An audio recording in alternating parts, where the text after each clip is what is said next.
자, 여러분 안녕하십니까? 이렇게 영상으로 만나는 게 여러분에게 익숙치 않았으면 좋겠는데 이렇게 되고 말았습니다.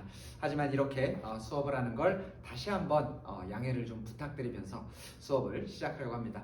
지난 시간에 그 미국 혁명까지 봤죠. 미국의 독립혁명.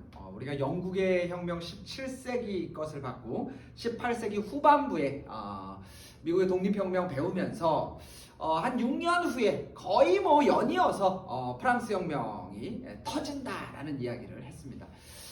우리 절대왕정에서 마지막에 나왔었던 서유럽 절대왕정의 루이 14세가 서유럽 절대왕정의 꽃이다.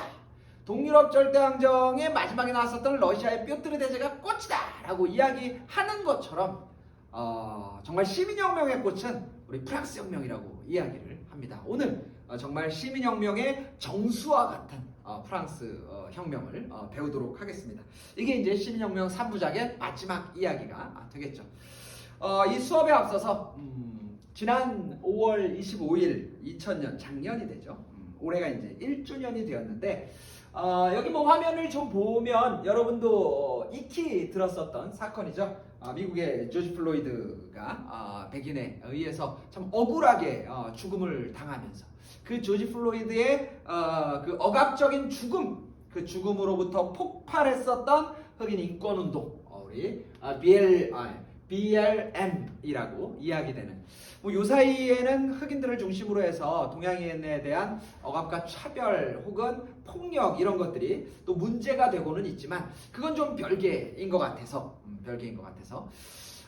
사실은 이 운동은 갑작스럽게 벌어진 운동이 아닙니다. 미국의 독립혁명 이후에 끊임없이 진행됐었던 많은 과정 속에서 이것이 하나의 결실과 같은 운동으로 번져진 거죠.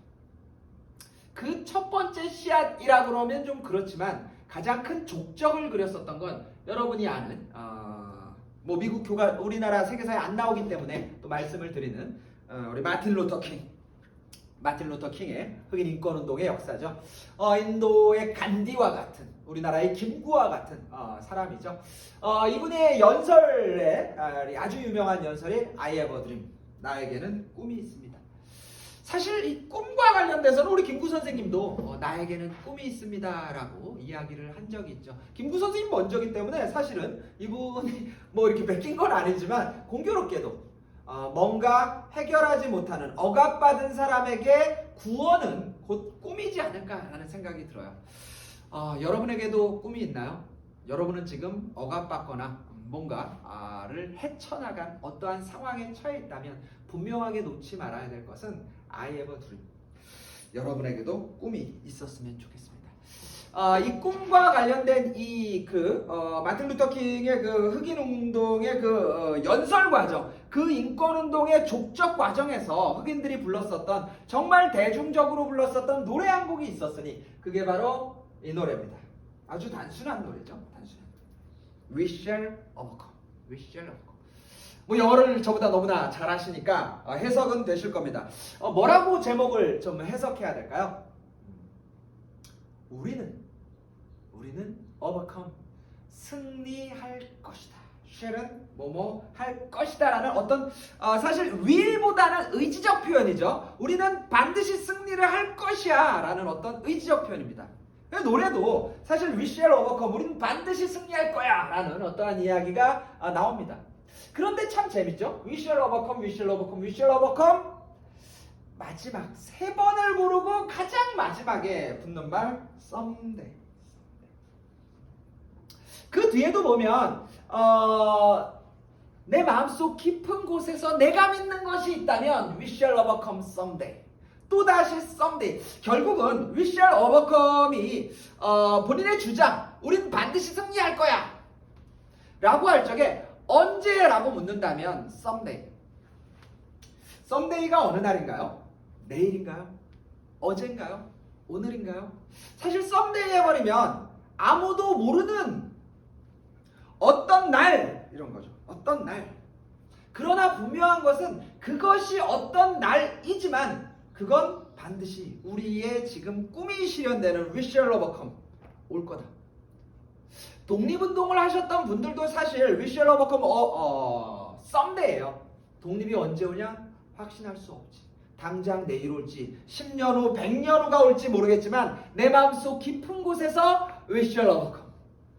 그리고 흑인의 마음속에도 흑인운동의 역사 속에도 역시 someday. 여러분도 마찬가지인 것 같아요. 당장 여러분의 노력이 내일, 글피, 아니면 10년 후, 1년 후 모르겠습니다. 저는 모르겠어요. 그러나 여러분의 마음속에 썸데이가 있었으면 좋겠어요. 당장 내일 결실이 안 맺는다고 후회할 이유도 실망할 이유도 없습니다. 여러분 마음 깊은 곳에서 we shall overcome someday. 분명한 것은 어느 시간에 이루어집니다. 어느 시간에 여러분은 분명히 승리할 거예요. 그 어느 시간이 여러분 마음속에 특정 짓지 말고 가보세요.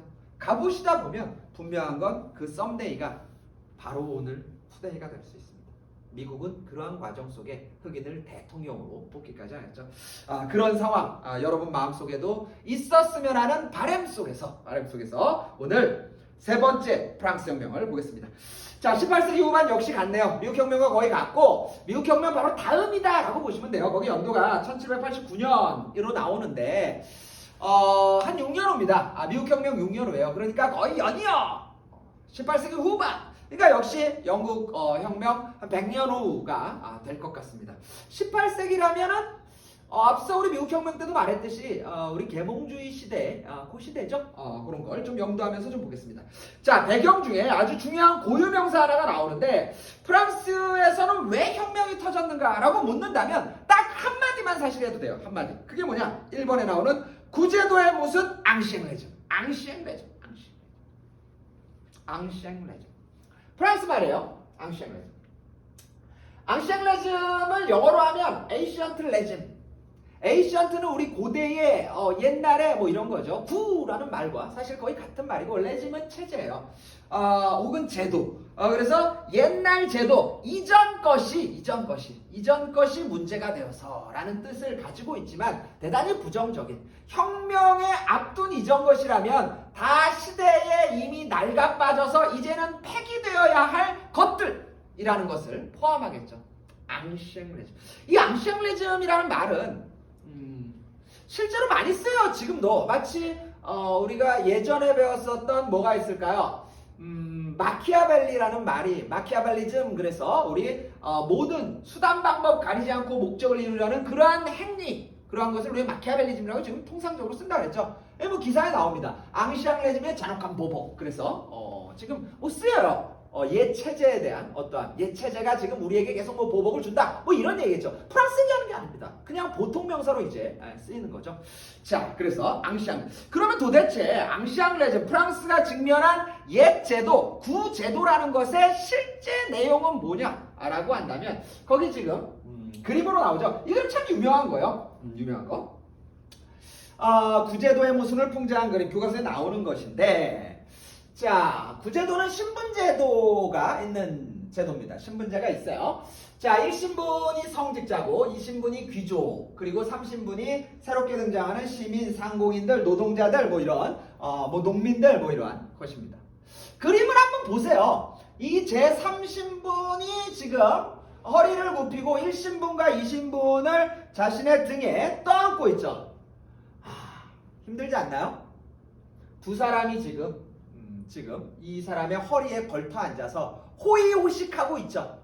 지가 걷지 않아도 제3신분이 걸음으로써 자기는 앞으로 나아갈 수 있는 그러한 호의호식의 상황. 그러니까 제3신분으로 인하여 1, 2신분이 떡 먹고 그리고 잔치거리고 하는 그러한 상황을 말하는 겁니다. 그래서 제3신분은 사실은 대단히 건장함에도 불구하고 이렇게 늙어버렸다는 거예요. 할아버지라는 뜻이 아니고. 근데 저 1신분과 2신분은 대단히 봉건적인 계층이죠. 여기 이제 놓고 보면 국왕을 필두로 해서 1신분 성직자들, 제2신분 귀족, 얘네 다 합쳐봐야 전인구의 2%예요. 그럼 뭡니까? 프랑스로 따지자면 한 줌 아닌가요? 이 한 줌에 1신분과 2신분이 거기 보면 뭐라고 나오나요? 1신분 성직자, 2신분 귀족들이 대토지를 가지고 세금도 내지 않았다 면세 특권. 지금 2%에 불과하는데 프랑스 토지의 40% 가졌대요. 그러니까 얼마나 큰 부를 독점적으로 가졌는지를 우리가 알 수 있고, 가졌으면 세금 내야죠. 세금 내야 되는데 뭐래요? 세금 면제, 면세. 세금도 안 냈다고. 그러니까 지들은 가진 것 많은데 내진 않았다. 그럼 그 부담은 다 누구에게 가는 겁니까? 제3신분에게 가는 거죠. 제3신분에게. 제3신분은 거기 보면 뭐라고 나옵니까? 제3신분은 상공인, 농민, 뭐 노동자, 시민 뭐 다 포함되는데 제3신분에 우선 밑줄 그세요. 제3신분은 고유명사입니다. 고유명사. 그러니까 우리가 영국혁명의 젠트리가 미국혁명에 안 나오죠.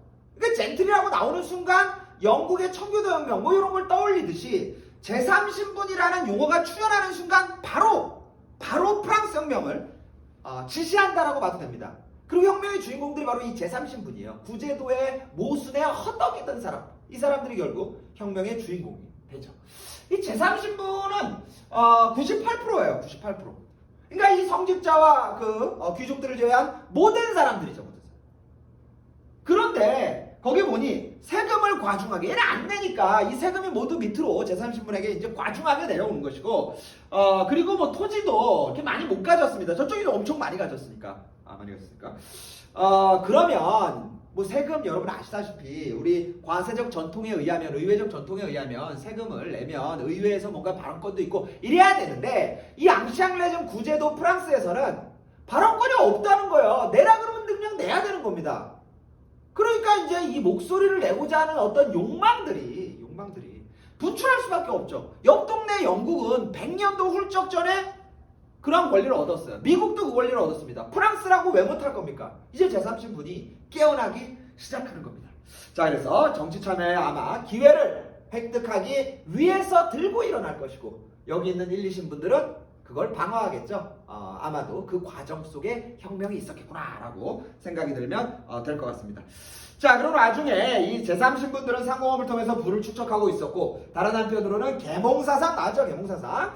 결국 18세기는 계몽사상이에요. 그러니까 미국 혁명이 로크의 사회계약설의 영향을 가장 많이 받았지만 계몽사상이 영향받았다라는 말이 틀린 말이 아니죠. 왜? 시기적으로 거치니까. 근데 프랑스 혁명이 더 영향을 많이 받습니다. 왜냐? 여러분 프랑스 계몽사상은 거의 프랑스에서 진행돼요. 루소를 비롯해서 몽테스큐에 아니면 달랑베르, 디드로 다 프랑스 사람이었죠. 그러니까 프랑스는 계몽사상의 저수지였어요. 이 저수지에서 이제 혁명이 폭발한다? 그러면 그것의 사상적인 어떤 배경이 되는 것은 당연히 계몽사상이 되겠죠.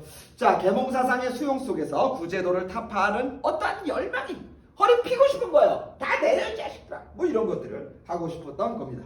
밑에 계몽사상에 대해서 다시 언급하고 있죠. 계몽사상. 특히나 루소.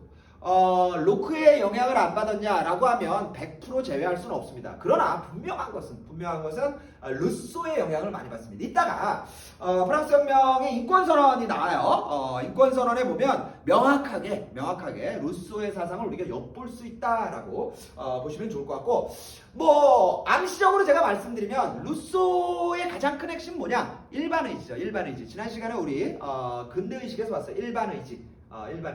이 일반의지라는 표현이 나와요. 그래서 그런 표현을 이따 보겠습니다. 미국의 혁명의 영향도 받겠죠. 6년 전에 미국에서 터진 그 혁명, 우리라고 못할 소냐 뭐 이런 것들이 퍼져 나오는 겁니다. 제3신분이 고유명사라 그랬죠. 제3신분과 관련한 유명한 문구 하나를 보겠습니다. 뭐 소책자였고 소책자의 핵심이 되는 말이기도 한데 잠깐만요. 자, CAS라고 당시 혁명을 주도했던 사람이 썼었던 소책자 내용입니다. 제3신분이란 무엇인가? 상당히 유명한 소책자인데 거기서 세 가지 질문을 해요. 이 앙시앙레즘 속에서 제3신분이란 도대체 무엇인가를 밝히는 겁니다. 자, 여기에 이제까지 제3신분은 무엇이었을까라고 스스로 자문을 하고 나서 해당된다. nobody. 우린 사실 없는 것처럼 nobody였다. 우린 존재조차도 인정받지 못한 사람이었어. 이제까지. 그러나 지금 제3신분은 무엇을 바라는가? 무엇을 바랄까요? 어떤 것. 무언가가 되려고. 아까 썸데이처럼 어떤 사람이 되려 한다. 어떤 사람이. 우린 이제 nobody가 아니고 somebody가 되려 한다. 그럼 이제 바로 지금 제3신분은 뭐냐? 자, nobody 나왔어요. somebody도 나왔습니다. 자, 지금 제3신분에 대한 CS의 답은 뭘까요? everybody. 여러분 좋아하는 everybody예요, everybody. 자, 제3신분이 모든 것. 제3신분이 모든 것이라면 국가의 주인도 제3신분이 되어야 된다. 어떠한 그러한 요구, 호소 이렇게 느껴지시나요? 뭐 그런 맥락 속에서 혁명이 진행이 되는 겁니다. 자, 직접적인 원인 볼까요? 자, 이게 전체적인 배경 우리가 앙시앙레즘과 계몽사상을 좀 살폈었고 직접적인 원인은 결국 재정이에요. 재정. 돈 문제죠, 돈 문제. 근대는 돈 문제입니다. 이 돈 문제 얘기하기 전에 제가 그냥 한 가지 좀 짚었으면 싶은 마음이 들어요. 이 재정 문제도 마찬가지고 이 재정 문제의 초래는 결국 뭔가요? 돈 많은 애들이 안 내서 그래요. 1신분, 2신분이 돈이 많거든. 지금 토지를 잔뜩 가지고 있고 얘네들이 면세하고 있습니다. 국가가 재정이 부족한 이유는 3신분이 세금을 안 내서가 아니고 1, 2신분이 세금을 안 내고 있기 때문이죠. 요즘 여러분 뭐 자본주의 세상에서 뭐 지금 가장 돈 많은 나라는 미국이죠. 미국의 부자들은 말이죠. 세금 내라고 해요. 세금. 나 세금 내고 싶다. 여기 지금 워런 버핏, 저크버그, 빌 게이츠 보세요. 세금 더 많이 걷는 것은 즐겁다. 자, 이게 세금 좀 내게 해달라. 미국의 정책상 지금 세금을 좀 안 내고 있는 것이지 실제로 그 미국의 부자들의 상당수는 물론 다라고 말하기는 어렵지만 세금을 내는 것이 노블리스 어블리제, 자신의 의무 중에 하나라고 생각합니다. 유럽은 기부 문화가 상당히 발달됐죠. 물론 미국도 발달돼 있습니다. 우리나라 부자들은 어떤가요? 이 재벌들이 사실은 본인의 노력도 없이 사실은 부를 아버지로부터 인수받죠. 그걸 우리가 이제 상속, 증여 뭐 이런 것인데 그럼 상당히 많은 세금 발생합니다. 세금 내던가요? 재벌의 이 총수들이 제 3세, 4세로 막 넘어가는 과정에 있는데 이분들이 대부분 안 냅니다. 안 내는 경우가 많아요. 내면 그게 화제가 돼요. 그게 화제가 된다는 말은 뭡니까? 안 낸다는 거예요. 그 안 내고 나서 어떤 편법이나 막 이런 거 막 사용하고 뭐 심지어는 뭐 감옥에도 갔다 오죠. 감옥에 갔다 오면 여러분 아시죠? 뭐 재판 막 이렇게 하면서 갑자기 아파지시죠. 뭐 휠체어 타고 마스크 쓰고 운동하시고 왜 그러시는지. 그 돈명투니. 그 돈은 말이죠. 국민으로부터 벌어들인 거고 그 벌어들인 그 돈은 다시 국가를 통해서 국민에게 환원돼야 되는 그러한 시민적인 어떠한 의식. 아직 우리나라가 시민적인 의식이 좀 부족합니다. 우리나라의 재정의 부족은 어디로부터 비롯되는가? 곰곰이 생각해 봐야 될 문제. 모두 다 그렇다는 아니지만 분명히 그런 부분이 없지 않다라는 건 그래서 우리도 앙시앙레즘 체제에서 완연하게 벗어나지 못했다. 우리가 이런 얘기를 또 할 수 있는 거죠. 프랑스도 지금 앙시앙레즘에서 재정 부족이 재정 악화가 지금 초래된 겁니다. 자, 지금 거기 보면 루이 14세 이후부터 다시 시작됐다. 루이 14세가 태양왕 지금은 국가다라고 말했었던 그 절대왕정의 클라이막스죠. 이 사람이 중상주의로 돈 좀 벌었지만 문제는 뭐예요? 낭트칙령을 폐지하면서 상공인들을 떠나가게 하고 결국 재정의 악화를 초래하였고 심지어는 많은 전쟁에 관여하면서 전쟁 참여는 전비를 유출시키는데 뭐 어찌를 못했어요. 그러니까 돈만 잔뜩 쓰고 그냥 물러난 겁니다. 거기서부터 빵꾸가 나기 시작했고 거기 보면 왕실의 사치는 지속되었는데 프랑스는 그에 상응하는 어떠한 것을 하지 못해서 재정은 계속 악화일로에 있었고 특히나 미국의 독립전쟁 바로 6년 전에 미국의 독립전쟁 프랑스가 거기서 뭘 얻었어요? 얻은 거 하나 없습니다. 그야말로 영국에 대한 원한 때문에 미국의 전쟁에 참여해갖고 뭐 어쨌든 미국 독립 시켰어요. 시켰는데 거기에 대한 전비의 부담을 또 프랑스가 잔뜩 안게 되는 거죠. 그러니까 재정이 거의 뭐 바닥을 치고 있었던 거죠. 이 재정 문제 어떻게 할 거냐? 그것을 이제 논의하기 위해서 이따 회의 하나가 열려요. 그 회의로부터 혁명은 시작됩니다. 자, 두 번째 이제 주인공을 좀 봐야 돼요. 자, 그게 마지막에 써있는 프랑스 혁명의 주인공이죠. 우리 영국 혁명은 찰스 1세, 찰스 2세, 제임스 2세가 좀 나왔었고 마지막에는 메리와 윌리엄이 좀 나왔었죠. 미국은 사실 뭐 국왕은 안 나오고 우리 총사령관 워싱턴하고 제퍼슨이 좀 나왔습니다. 자, 프랑스 혁명의 주인공 아주 유명한 사람이죠. 루이 16세하고 마리 앙뚜아네트. 루이 16세가 이제 결국은 어느 시점에서는 저 찰스 1세처럼 참수를 당할 겁니다. 좀 안타까운 사람이고 안타깝지 않죠. 역사에 대한 어떠한 그 엄중한 재판 응징이 될 수도 있는 것이고 여기서 좀 봐야 될 거는 마리 앙뚜아네트죠. 마리 앙뚜아네트가 이 여자가 좀 이제 문제가 결국 일으키는 여자이고 사실 역사에 이름 남기는 방법이 두 가지예요. 하나는 대단히 위대하거나 위대의 이름 남깁니다. 또 한 가지 방법이 있죠. 그건 뭘까요? 아주 멍청하거나죠. 정말 어리석을 때 역사에 이름을 남깁니다. 마리 앙뚜아네트가 좀 약간 그런 맥락에 있어요. 이 여자는 말이죠. 여러분 빵이 없으면 고기를 먹지 뭐 이런 말을 남겼었던 여자인데 마리 앙뚜아네트는 프랑스 여자가 아니었어요. 프랑스 여자가 아니었고 오스트리아 여자입니다. 오스트리아 여자. 우리 오스트리아 절대왕정 때 마리아 테레지아 기억나세요? 그렇죠. 우리 프로이센 프리드리 2세 말할 적에 오스트리아 왕위 계승 분쟁에 어떤 촉발이 됐었던 게 마리아 테레지아고, 이 마리아 테레지아가 결국 프랑스 왕위 계승 분쟁을 겪으면서 우여곡절 구사일생으로 왕위를 차지해요. 이 마리아 테레지아의 딸입니다. 딸. 막내딸이에요. 막내딸. 그러니까 이 여자 마리 앙뚜아네트는 오스트리아가 참 귀하게 여기는 공주였다. 이 프랑스에 시집 온 거예요. 누구에게? 루이 16세에게 시집을 왔다가 결국 또 비운의 운명을 또 맞이하게 되는 거죠. 이 두 인물이 텍스트에서 움직인다? 그럼 분명한 것은 프랑스 혁명에 대한 언급이다라고 우리가 보면 될 것 같습니다. 자, 그래서 우리 배경 앙시앙 레진부터 재정의 악화 그리고 주인공들 좀 살폈어요. 자, 이제 혁명으로 좀 가볼까요? 자, 프랑스 혁명은 사실 좀 단계가 있어요. 사실 서두, 우리 서문이라고 표현되는 서두와 가장 마지막 종결어, 그 사이에 본문이 3개 있습니다. 국민의회, 입법의회, 국민공회. 그러니까 마치 로마의 공화정과 제정을 구분해서 공부하듯이 이 순차적으로 이 상황들을 구분해서 여러분들이 좀 봐셔야 됩니다. 혁명은 언제나 과정을 많이 물어봐요. 프랑스 혁명도 예외일 수 없습니다. 자, 시작은 3부회의 소집으로 나옵니다. 자, 서문을 읽고 있다라고 보시면 될 것 같아요. 혁명의 시작은 3부의 소집으로부터 사실상 시작된다.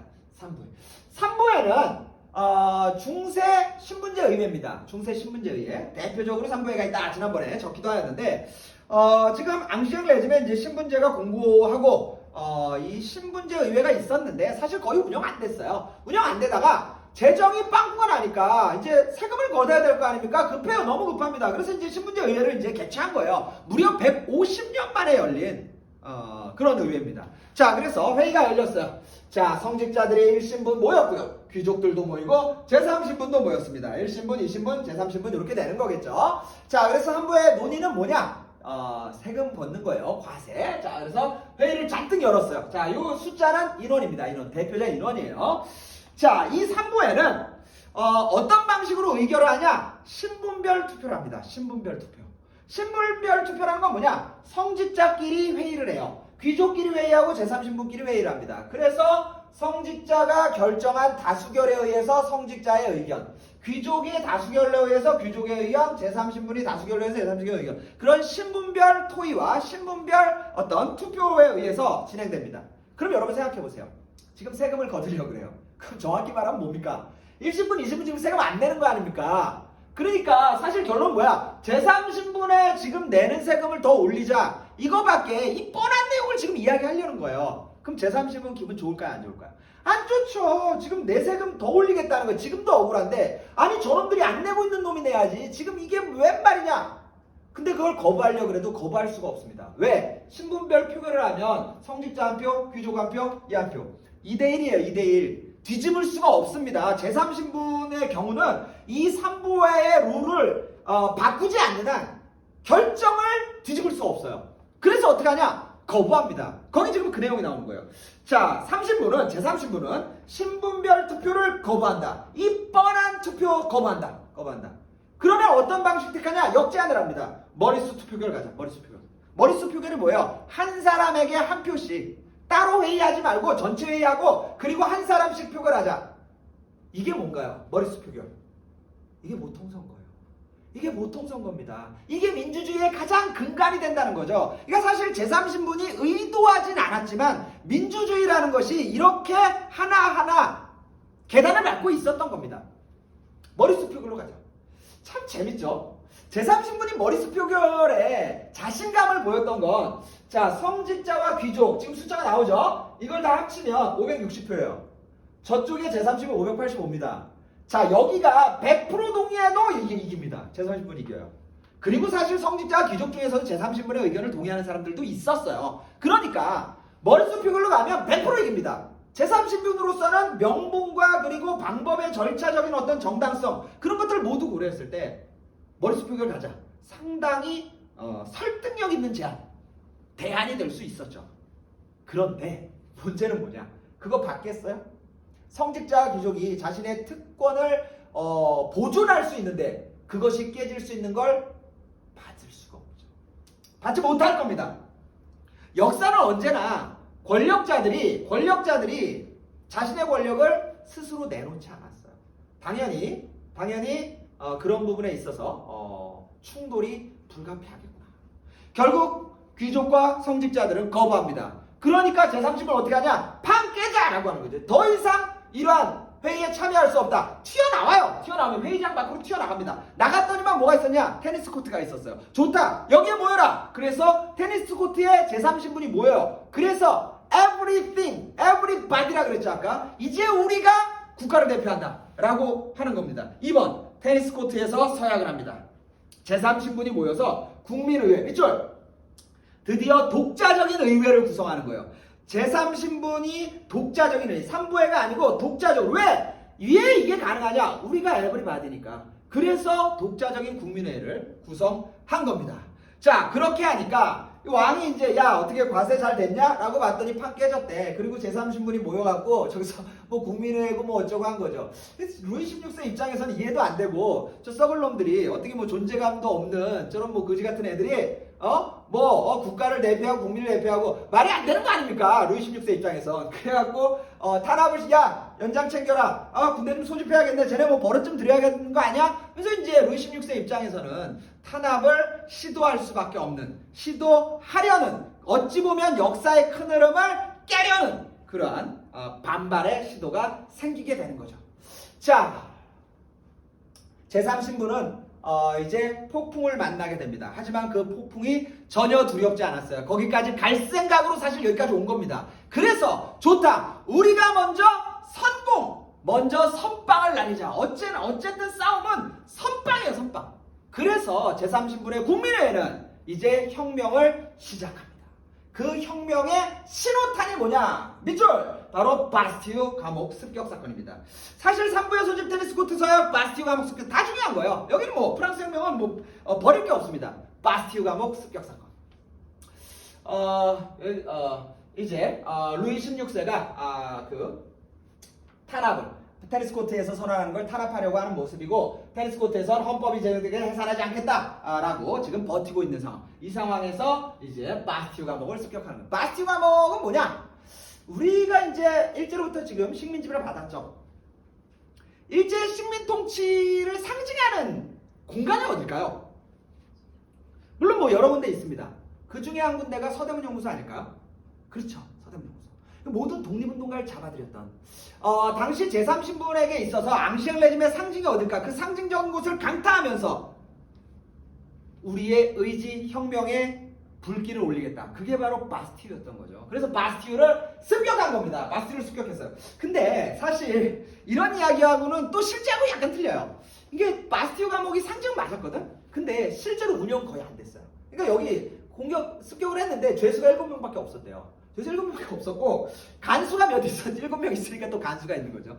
그래갖고 이제 거기 공격하고 뭐 좀 허무하긴 하지만 뭐 하긴 해야 되죠. 그래서 바스티유 감옥 불질러 버리고 간수의 목을 칩니다. 이 간수는 어쨌든 루이 16세를 대신하는 사람들이에요. 법을 집행하는 사람이죠. 목을 치고 장대에 그 잘린 목을 장대에 꽂아서 바스티유 감옥 습격 혁명의 시작의 신호탄을 올리기 시작한 거죠. 이 바스티유 감옥 습격 사건은 미국의 독립혁명으로 따지면 보스턴 차 사건 같은 이제 혁명은 불붙었다라는 일종의 선언이었던 겁니다. 사실 제3신분을 의회로 보낸 이 사람들이 다 대표들 아닙니까? 농민들도 상당히 많았고 지금 바스티유 습격 사건이 프랑스 전역으로 이제 퍼져나가면서 지방에 있었던 농민들 입장에서는 뭐야? 공격했다고? 혁명이 시작됐다고? 야 이거 우리 동네 영주들 귀족들 우리 공격하는 거 아니야? 상당히 두려움에 빠져요. 농민들도. 그래서 이 농민들의 그런 두려운 상황을 이 프랑스 혁명의 용어로는 대공포라고 부릅니다. 대공포. 아주 큰 공포스러움에 빠졌다. 그러면 이 공포스러움에서 어떻게 벗어나야 되냐? 우리도 선빵. 그래서 농민들도 같이 봉기 일으켜요.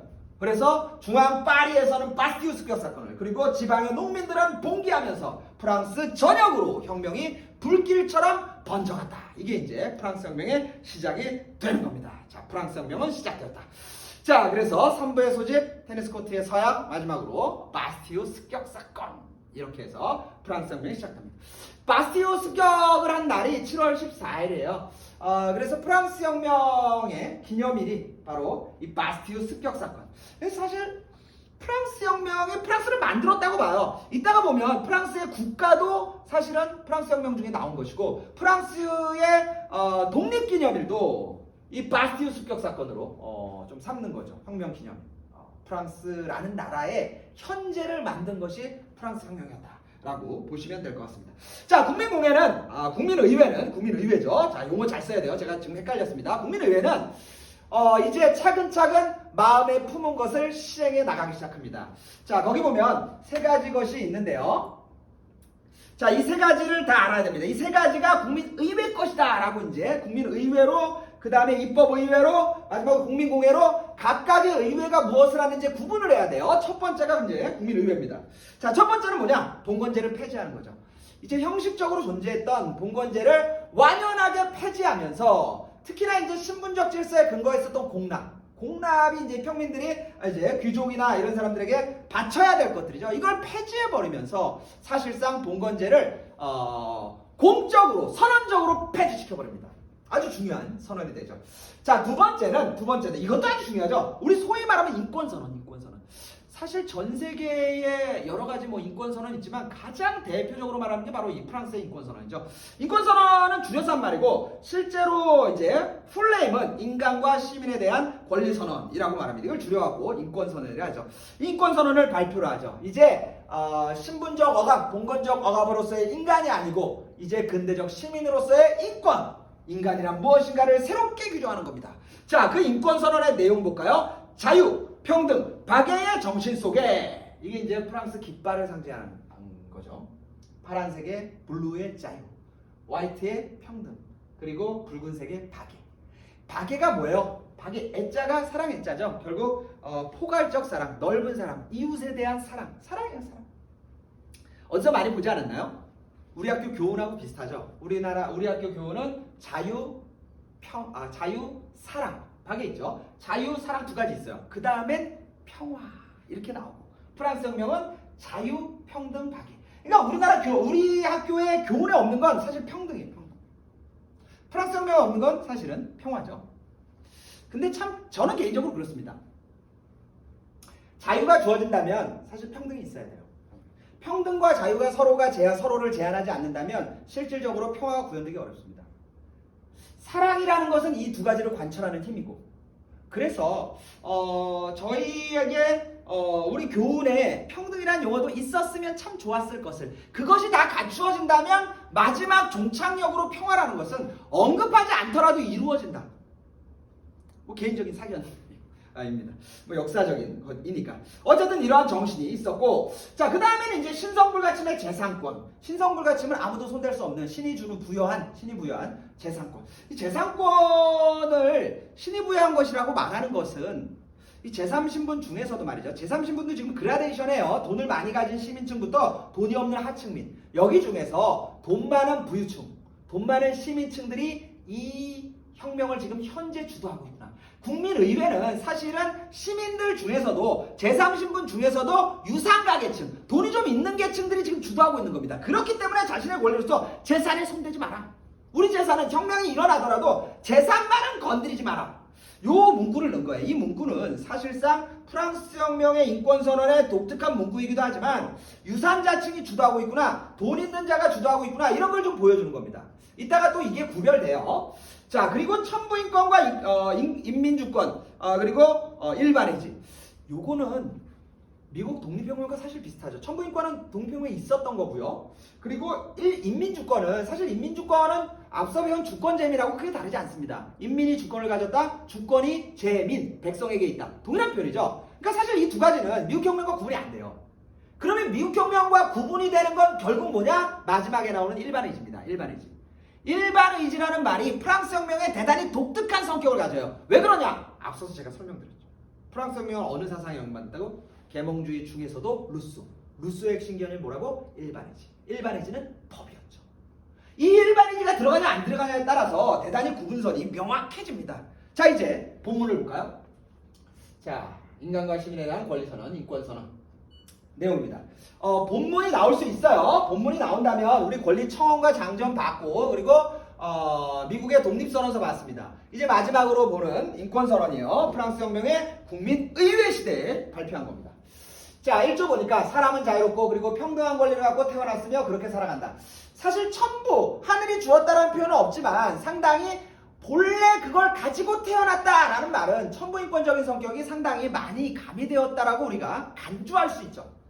자, 두 번째, 2조에 보니까 무엇도 침해할 수 없는 인간의 자연권. 앞서 말한 거예요. 그렇기 때문에 천부인권이라고 하는 말이고 그 권리는 재산, 제외, 악재에 대한 저항이다 라고 나왔고, 자, 3조에 보니까 모든 주권의 근원은 본질적으로 인민에게 있다. 이게 뭡니까? 인민주권 혹은 주권재민. 자, 그러니까 이 두 가지만 보면 미국 혁명이냐 프랑스 혁명이냐 구분이 잘 안 됩니다.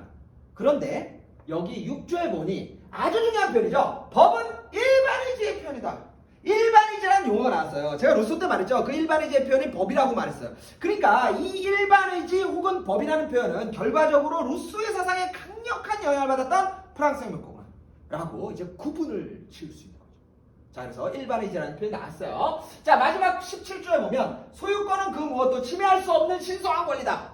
소유권에 대한 신성불가침을 말하고 있죠. 그러니까 이 소유권은 앞서 말했다시피 유산자 계층, 돈을 좀 가진, 재산이 좀 있는, 유산이라는 말은 재산이 있는 이런 표현이죠. 재산이 있는 사람, 있는 시민층이 주도했구나라는 걸 좀 보여주는, 우리 부르주아라고 하죠. 부르주아가 주도하고 있다라는 걸 우리가 좀 추정할 수 있습니다. 일반 의지로 사실은 프랑스 혁명을 미국의 독립선언서와 구분할 수도 있고요. 조금 세속적으로 표현해드릴까? 세속적으로 구분하는 방법도 있어요. 뭐냐? 1번, 2번, 3번 이렇게 표현되면 프랑스의 인권선언이에요. 1번, 2번 없이 그냥 쫙 줄글로 쓴 건 미국의 독립선언입니다. 근데 그렇게 하지 마세요. 우리가 역사를 배우는 마당에 그런 형식적인 것에 얽매이면 안 되는데 시험적인 틀이 좀 있으니까 시험적인 틀에서 확연한 구분, 근데 내용적인 것도 반드시 알아야겠다. 이런 것들을 말씀드립니다. 자, 그래서 그 인권선언까지 왔어요. 자, 조금만 더 볼게요. 국민의회 정도는 끝내야 될 것 같아요. 마침 그때 베르사유 행진이 진행됩니다. 베르사유 행진, 아주 유명한 사건인데 그 밑에 당구장으로 나오고 있죠. 베르사유 행진은 뭐냐면 베르사유로 행진해 갔다라는 뜻이죠.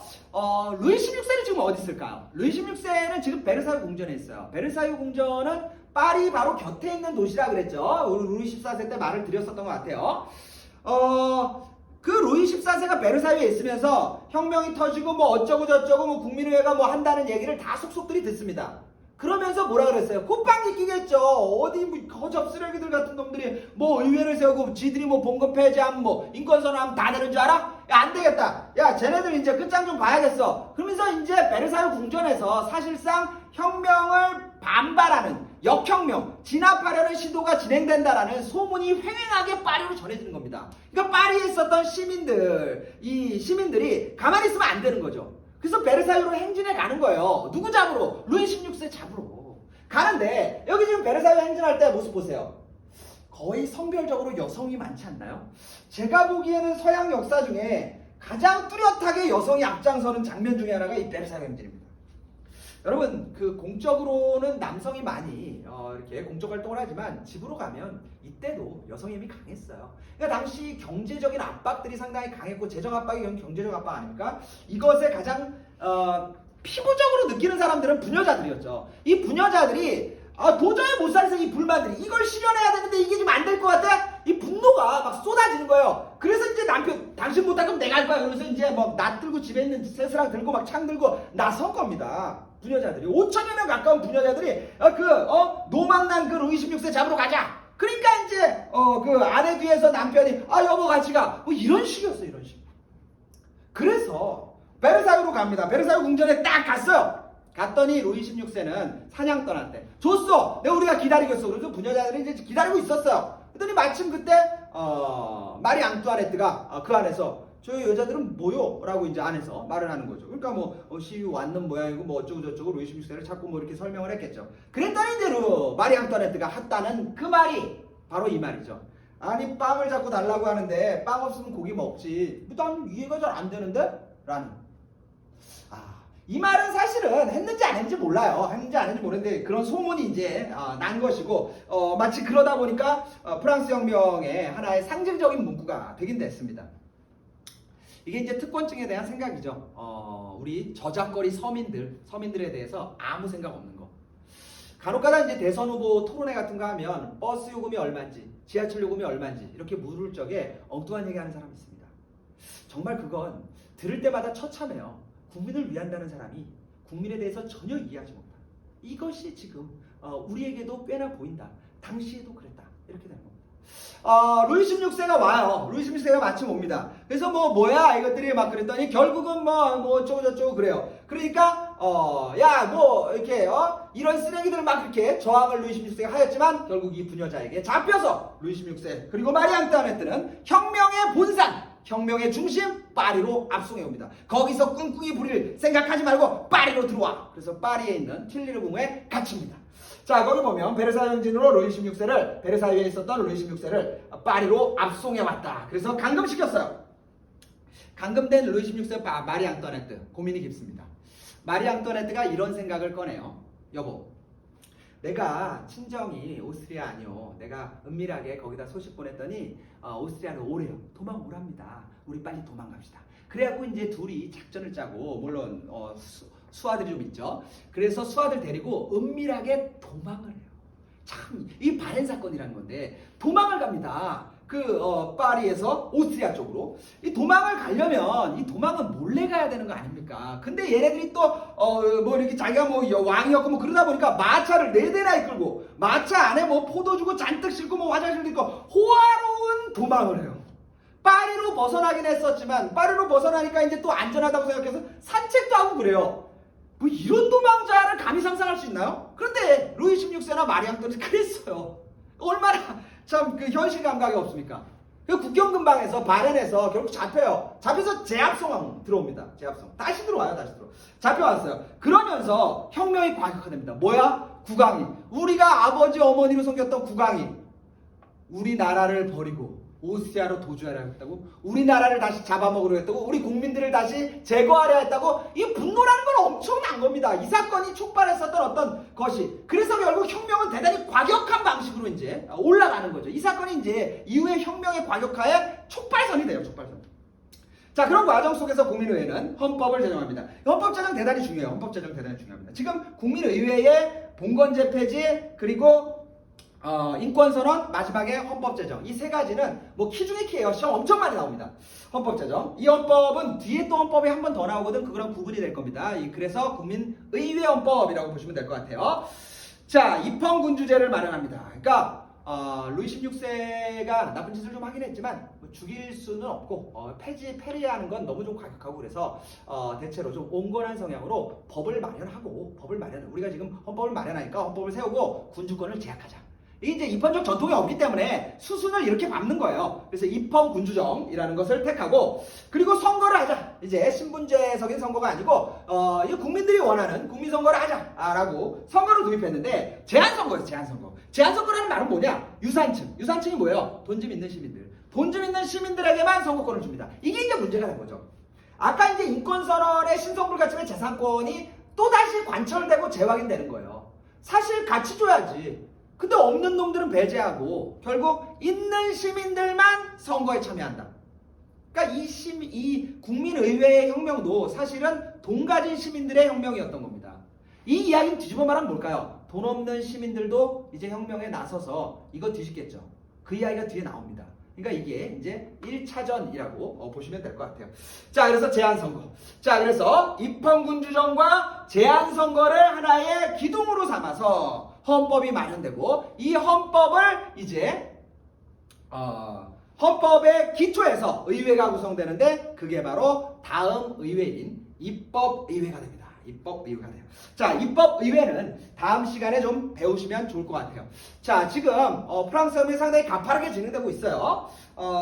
그 3부의 소집, 재정학과 속에 3부회가 소집되었고, 테니스 코트에서 국민의회를 결성하고, 그리고 바스티유 감옥을 습격하면서 혁명은 불길처럼 번져갔다. 새롭게 구성된 국민의회는 봉건제를 폐지하고, 그리고 저 뭡니까? 인권선언을 발표한 그 와중에 베르사유 행진이 있었고, 마지막으로 헌법 제정을 통해서 입헌군주정과 제한선거를 실현하였다. 자, 여기까지가 오늘 배운 내용이에요. 그리 많지 않지만 그렇다고 해서 하나하나 중요하지 않은 내용이 없으니 여러분이 잘 살피시고 복습하지 않으면 정말 게임이 오버됩니다. 여러분이 잘 차분히 공부해 주시기를 부탁드립니다. 여러분을 계속해서 끝까지 응원하겠습니다.